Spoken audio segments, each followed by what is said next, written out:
Last Thursday and Friday, we had a decision that ended a year of childish wrangling. Well, at least we hope it did. And an act that created at least a small amount of history in Jackson and Madison County. Thursday, by another of its famous 5-4 votes, the school board finally voted to approve Ashport Road as the site for a new K-8 school to replace the aging Pope Elementary. The silly dispute saw members of the board's so-called Power Five engaged in delay tactic after delay tactic after delay tactic to serve the wishes of private citizen Brent Lay to build the school on Passmore Lane near local industries. The Power Five seemed to invent ways to obstruct building the school on Ashport during the past year. Everything from the former chairman moving to table the decision in January because he wanted a high school built on the property. Interestingly, that's what Brent Lay wanted as well. That same night, the 3 members of the Long Range Planning Committee voted against their own motion to consider the Ashport property. Or then Pete Johnson proposing in March that Dr. Eric Jones and Chairman Kevin Alexander continue to look for an alternative piece of property to Ashport. Yet another delay tactic. Doris Black, of course, didn't show up for a PTO meeting at Pope School in early March, ostensibly because she didn't want parents to tell her what she or Mr. Lay didn't want to hear. And then last Thursday morning, Ms. Black had a carefully written motion on the subject that was nothing but still another delay tactic, and everybody in that room knew it. I wonder if anyone helped her write that motion. A number of people believe so. In the end, it was Janice Hampton who flipped from the Power Five and voted for Ashport. Ms. Hampton seems to be hopscotching on both sides of the board's factions now in the interest of trying to please everybody. Well, whatever the reason, we finally have seen action toward the building of a school that should have long since already been under construction. I also found it interesting that outgoing Chair Alexander went into bulldog mode and said he was going to vote against Ashport after 2 weeks earlier saying he saw the handwriting on the wall and voted to recommend the property. He said he would support it if the board voted the other way. And then he said, if they do, I won't try to stop it, as if he could. You can never trust what anyone on the Power Five on that school board says from one meeting to the next to be the same.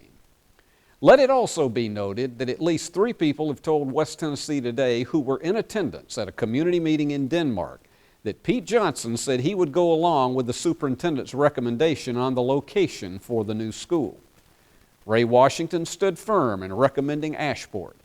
Guess which way Pete Johnson, the new chair, voted? Not the way he said he would in that meeting. We sincerely hope the Madison County Commission will move post-haste to finalize the deal for the Ashport Road land before another one of these board members comes along with yet another boneheaded 11th hour proposal to stop it. And then there's the matter of a small bit of history last Friday morning. For the first time ever in this county, petitions were delivered to the Election Commission office for the recall of a school board member.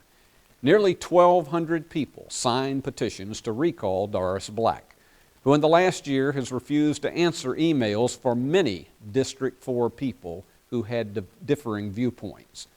Ms. Black started right out with a proposal to add an elementary school in unused space at Northside High School.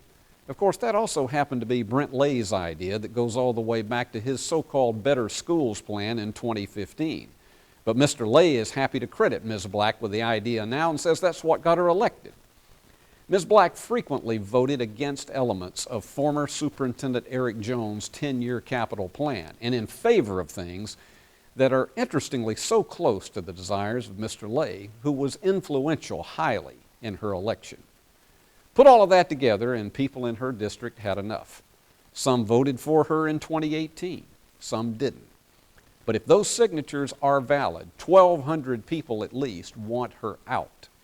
Of course, she went to the offensive, telling the Jackson Sun that the recall effort was all racially motivated and the equivalent of a lynching. Well, if the Election Commission validates these signatures, registered voters in District 4 will have an opportunity to go to the polls and vote simply on one of 2 choices, to retain or to recall Ms. Black. It will not be an easy task for those who want to see her gone. The new recall law requires a 2/3 majority of those who go to the polls for that election. As it stands now, that election would be held sometime in early to mid-December. That's not a time of year that people are usually thinking of voting. Further, based on our most recent elections, it's tough enough to get people to cast a ballot at traditional times of the year. But here is the biggest key, and listen to this carefully. If this election happens, this is not going to be just a referendum on Doris Black. It will also be a referendum on Brent Lay and everything he has attempted to do to interfere and be an obstructionist to this school system. I give the man credit. He has political savvy, and he will stop at nothing to get his supporters in District 4 to the polls in December if the vote is held, because he knows it's a referendum on him, even though he will never admit it publicly. The question for those who oppose Brent Lay and his protege Doris Black is whether they have the guts and the courage to stand behind those signatures and go to the precincts themselves. But just remember this, if you don't, and this recall effort falls short, you're going to see a lot more of what we've had in the last year during 2020. And trust me, that will not be Vision 2020. I'm Steve Beverly with the West Tennessee Today News Commentary. And remember, when news breaks out, we break in.